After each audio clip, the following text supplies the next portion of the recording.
Dhoraji police station વિસ્તારમાં એક પરિવારને વર્ષ 2023થી 2026 સુધી સતત ચાલેલી વ્યાજખોરી અને મકાન પચાવી પડાવવા લેવાની ઘટનામાં આરોપી હરપાલસિંહ ચુડાસમા જામકંડોરના વિરુદ્ધ ફરિયાદ નોંધવામાં આવી છે.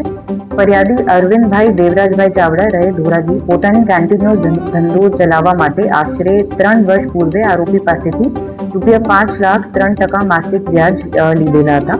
સાથે જ આરોપી ફરિયાદી પાસેથી એક બ્લેન્ક ચેકબુક પણ લીધેલી.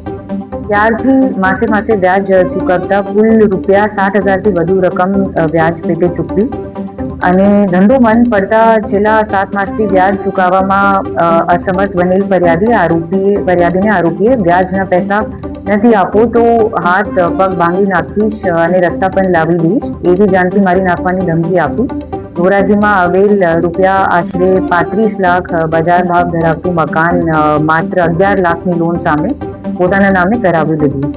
ત્યારબાદ પણ વધુ ₹45 લાખની માંગણી ચાલુ રાખી અને વ્યાજની પણ માંગણી ચાલુ રાખી અને ફરિયાદીથી પછી ઘર પણ ખાલી કરાવ્યું.